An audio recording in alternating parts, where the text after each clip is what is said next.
할렐루야. 4월 29일 수요일 짱목과 함께하는 아침 기도의 시간입니다. 이거 영상 녹화가 참 어렵게 돼가지고 잡음이 자꾸 들어가서 여러 번 하게 돼가지고 좀 어려움이 있었습니다. 늘 어렵다는 거 생각해 주시고 잘 듣고 함께 해 주시면 감사하겠습니다. 내일은 또 쉬는 날이니까 오늘 또 말씀을 듣고 하루를 행복하게 보내주시면 감사하겠어요. 오늘 우리에게 주시는 하나님의 말씀은 누가복음 9장 18절부터 27절의 말씀이에요. 자, 하나님 말씀을 다 같이 우리가 보도록 하겠습니다. 샥! 예수께서 따로 기도하실 때에 제자들이 주와 함께 있더니 물어 가라사대 무리가 나를 누구라고 하느냐 대답하여 가로되 세례 요한이라 하고 더러는 엘리야라 더러는 이의 선지자 중에 하나가 살아났다 하나이다. 예수께서 이르시되 너희는 나를 누구라 하느냐 베드로가 대답하여 가로되 하나님의 그리스도시니이다 하니 경계하사 이 말을 아무에게도 이르지 말라 명하시고 가라사대 인자가 많은 고난을 받고 장로들과 대제사장들과 서기관들에게 버림받아 죽임을 당하고 제3일에 살아나야 하리라 하시고 또 무리에게 이르시되 아무든지 나를 따라오려거든 자기를 부인하고 날마다 제 십자가를 지고 나를 좇을 것이니라. 누구든지 제 목숨을 구원코자 하면 잃을 것이요 누구든지 나를 위하여 제 목숨을 잃으면 구원하리라. 사람이 만일 온 천하를 얻고도 자기를 잃든지 빼앗기든지 하면 무엇이 유익하리요. 누구든지 나와 내 말을 부끄러워하면 인자도 자기와 아버지와 거룩한 천사들의 영광으로 올 때에 그 사람을 부끄러워하리라. 내가 참으로 너희에게 이르노니 여기 서는 사람 중에 죽기 전에 하나님의 나라를 볼 자들도 있느니라. 짠! 하나님 말씀을 잘 보셨죠? 오늘 이제 말씀은 결국 정체성에 대한 이제 말씀이에요. 여러분 혹시 이제 카더라라고 하는 그런 말씀을 들어본 적이 있는지 모르겠습니다. 카더라, 뭐뭐 카더라. 그래서 카더라 통신도 있죠. 카더라 통신. 결국 정확한 근거에 없어서 근거가 없이 소문을 통해서 전하는 겁니다. 저는 요사이 가장 해악한 거, 가장 유익한 거를 지금 이렇게 유튜브를 찍고 있지만 유튜브라고 생각해요. 특별히 유튜브는 공식적인 그런 뉴스가 아닌데 우리한테 화면이라고 하는 것을 홀리게 되면서 결국은 가짜 뉴스를 만들고 카더라 아니면 말고 그런 상황으로 되는 경우가 너무 많이 있어요. 특별히 연세 드신 분들이 정말 유튜브를 보내고 또 보는 거 정말 조심하셔야 됩니다. 잘못된 경우가 많아요. 저희 교회 어떻게 떠난 분인데 그분도 계속 나한테 이상한 유튜브를 보내시는 거예요. 그냥 내가 뭐 보내달라고 하지도 않았는데 그냥 보내주는 겁니다. 근데 보면 그야말로 저렇게 뭐 들어가서 잠깐 보면 그게 어떤 사람이 의도적으로 만든 거예요. 그거에 휩쓸려서 그렇게 살아가는 그런 마음을 가지는 경우가 많이 있는 거죠. 오늘 말씀은 이제 우리 어저께 보았을 때 오병이어 기적을 일으키고 나신 이후에 나타난 거예요. 여러분 이렇게 큰 사건, 특히 5,000명을 먹이고 살리신 이 사건 이후에 어떤 일이 벌어질까요? 결국은 예수님은 어떤 분이더라, 카더라라고 하는 가짜 통신문의 어떤 제보들이 막 돌아다닐 거예요. 많이. 그래서 오늘 19절의 본문을 보면 예수님을 세례요한이라 하더라, 엘리야라고 하더라, 뭐 옛 선지자라고 하더라 라고 그렇게 얘기하고 있는 겁니다. 왜? 5,000명을 먹이신 거잖아요. 5,000명을 먹였다. 이 사건은 충격적이었고 사람들이 만약에 부자가 되려고 하고 사람들이 이제 누가 공짜로 밥을 준다 이러면 이 소문이 굉장히 크게 나게 되고 돈 정보 같은 것들이 뭐 어디가 뭐 증권이 어느 주식이 싸다 이러면 이 몰리는 게 당시와 지금하고 똑같았다라고 그렇게 생각할 수가 있습니다. 사실은 예수님께서 이렇게 행하신 일들 이런 것은 결국 예수님이 누구신지를 우리에게 알려주고 싶은 거잖아요. 먹고 사는 문제도 다 해결해 주시는 예수님, 그리고 모든 이 세상의 것들을 기적적으로 행할 수 있는 그 예수님, 이것의 주인인 예수님을 우리에게 말씀을 하고 예수님이 자신의 정체성을 우리에게 정확하게 알려주고 있는 것을 볼 수 있습니다. 근데 우리는 관심이 그 예수님이 하신 일에 예수님이 정체성을 우리에게 알려주신 것에 관심 있지 않고 대체적으로 우리는 관심을 갖는 게 어떤 거에 관심을 갖냐면 그렇게 해주신 거. 저도 뭐 정말 큰 기적들 많이 있었잖아요. 저도 뭐 그런 어렸을 때부터 쭉 기적인데 그 기적을 행하신 것들을 생각해서 또 이렇게 행하실 거라고 생각하는 거예요. 제가 뭐 유머로 얘기를 많이 했잖아요. 처음 개척을 했을 때에 개척을 하고 하나님 돈 주십시오 하고 나면 이 성경 옆에 돈이 꽂아 있었다고. 누군가가 여기다 놓고 갔다고. 뭐 상상할 수 없는 일이 벌어졌다고. 지금은 이 성경 채석을 옆에 뒤에다가 놔두고 기도해도 아무도 안 해줘요. 그게 첫사랑을 회복해달라고 막 누군가 기도하잖아요. 근데 그것이 이 사건에 대한 문제가 아니고 첫사랑은 주님을 만난 것, 주님이 일하신 정체성에 대한 말씀이에요. 아멘이세요? 근데 우리는 그 행한 일을 바라보는 거예요, 자꾸. 마치 오병이의 기적을 일으키신 것 사건을 그거에 관심 있는 사람들의 모습인 겁니다. 근데 예수님 관심이 그게 아니에요. 그래서 사람들은 카더라 할 때에 예수님께서 제자들에게 질문하는 장면이 나오잖아요. 맨 처음에 무리가 나를 누구라 하느냐라고 18절에 말씀했지만 20절에 보면 너희는 나를 누구라 하느냐. 그랬더니 베드로가 하나님은 하나님의 그리스도시니라 라고 얘기를 해요. 누가가 보았을 때에 그리스도라는 말을 쓰면서 메시아임을 강조하는 장면이 오늘 이제 본문에 내어 있는 그런 말씀입니다. 마태복음 16절에 있는 말씀을 우리 더 잘 이해해요. 16절에 보면 주는 그리스도시요 살아계신 하나님의 아들이십니다 라고 그렇게 이야기를 하죠. 그럴 때도 이 고백이 나왔을 때도 그때 마태복음에서 예수님은 어떻게 의도를 하시냐면 잘했다 시몬아. 그런데 이걸 알게 한 분은 하나님이시여 라고 하나님을 드러내고 계시는 것을 보고 있고 그러면서 그게 복이야 너한테 이렇게 말씀을 하고 있습니다. 즉 뭔가를 우리에게 해주신 분은 하나님이시라는 것을 얘기를 하고 있어요.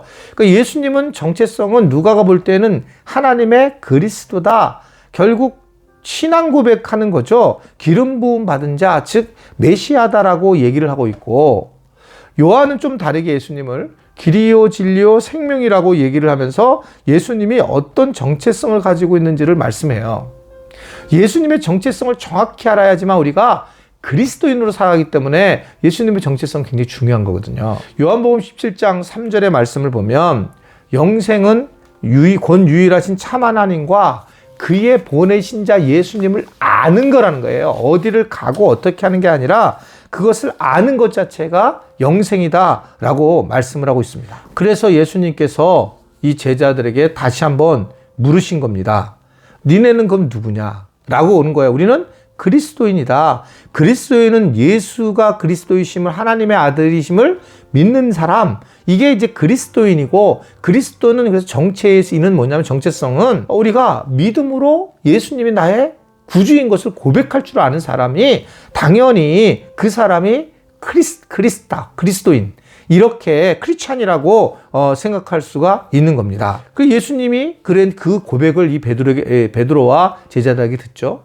그러면서 21절에 보면 이 말을 아무에게도 말하지 말라라고 그렇게 말씀을 하고 있습니다. 왜 그럴까요?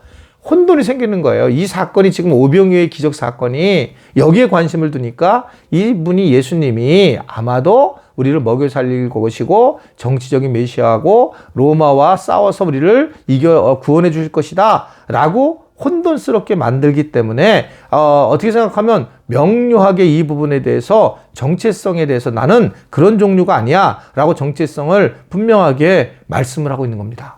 그러면서 예수님이 놀라운 얘기를 하죠. 22절에 보면 나는 죽임을 당하고 제3일에 살아날 거야. 요 아래 있죠. 이렇게. 그렇게 말씀을 하고 있는 겁니다. 그러니까 제자들이 예수님께 듣고 싶은 얘기가 아니에요.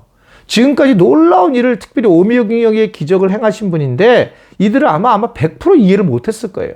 예수님은 치유하셨고 하나님의 나라를 자기를 보내갖고 자기들이 그 놀라운 기적을 행하셨는데 갑자기 죽는다는 얘기를 하고 있는 겁니다. 그러니까 비극적인 이야기를 하니까 이들은 믿기 어려운 거예요. 그런데 게다가 23절에 보면 이런 얘기를 하는 겁니다. 누구든지 나를 따라오려거든 자기를 부인하고 이제 날마다 자기 십자가를 지고 나를 따를 거다. 십자가를 짊어지고 나를 따라라 라고 하는 것을 말씀을 하고 있어요. 여기 앞에 이게 잘 애매하게 나왔는데 이게 이제 이번에 어떤 집사님이 갖다 주셨어요. 아프리카에서 만든 십자가인데 요게 사실 이렇게 분리가 돼요. 그래가지고 이렇게 만들어진 건데 굉장히 좋은 십자가예요. 그리고 이게 이 나무가 굉장히 무게가 있고 물에 가라앉는 그런 십자가 어떤 나무목이라고 합니다. 참 감사하죠. 이거 이제 저를 기억해서 갖다 주셔서 너무 감사한데 바로 지금 이 십자가의 의미는 내가 십자가를 짊어지고 간다라고 하는 그런 마음의 고백이라는 것을 오늘 중요하게 말씀을 하고 있습니다. 그럼 구체적으로 십자가는 뭐냐? 24절에 보면 누구든지 나를 위하여 제 목숨을 잃으면 구원을 받는다라고 하는 것을 말씀을 하고 있는 걸 볼 수가 있습니다. 오늘은 우리가 예수님의 제자에 대한 이야기를 듣고 있는 거예요. 여러분, 우리가 다 학교를 다닌다고 해서 그 선생님의 자녀가 제자가 되는 게 아니에요. 특별히 누군가 특별한 사람이 제자가 되는 거예요. 마찬가지입니다. 결국 교회를 다닌다고 해서 다 제자가 아니고 제자는 부르심을 받은 사람들 중에 정말 그 십자가를 짊어지고 살아가는 사람들의 이야기입니다. 그래서 우리는 예수님이 누군가가 아는 게 중요한 이유는 예수님에 대한 정체성에 대해서 내가 분명히 알고 난 다음에 그분이 그리스도이시고 그리스도시고 메시아이시고 기름 부음 받은 자이시고 우리의 죄를 담당하신 분을 확실하게 믿는다면 우리는 그것을 고백하는 자로 사명을 가지게 되어 있다는 거죠. 이게 제자들이에요. 그래서 우리는 세상에 나가서 그분의 말씀에 따라 순종하며 복음을 전하면서 살아가는 삶이 우리가 중요하게 여겨야 될 그런 삶인 것을 말씀을 하고 있습니다. 자기를 부인하고 살아가는 거. 이게 이제 생활선교사고 우리 삶을 살아갈 수 있는 사람들의 어떤 모습이다라고 보고 있는 것입니다. 오늘 하루 우리도 세상을 살아갈 텐데 그리스도인의 십자가의 삶을 늘 기억하고 살아갔으면 좋겠고 자기를 좀 더 죽이고 좀 더 낮추고 그렇게 하루를 살아갔을 때에 우리 주님을 높여드릴 수 있는 그런 시간을 가질 수 있지 않을까라고 생각을 하게 됩니다. 우리는 제자들이에요. 기억을 하셔야 돼요. 내가 정체성을 가져야 되는데 나는 예수님의 제자다. 나는 그리스도인이다. 이러한 정체성을 가질 때 우리는 바르게 살아갈 수 있다라고 여겨집니다. 이제 말씀을 마치려고 하는데 저는 우리 교인들한테 계속 가르친 게 하나 있어요.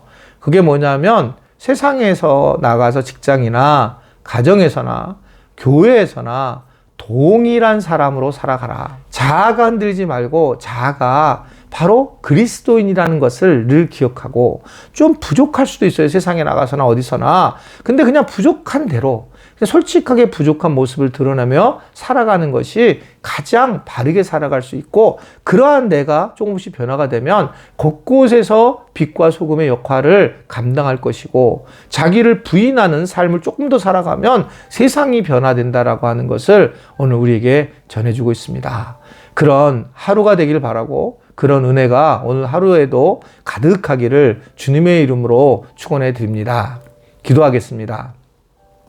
하나님 아버지, 우리를 제자로 불러주셔서 감사합니다. 많은 은혜를 경험했는데 때로는 그것을 잊어버렸을 때가 많이 있습니다.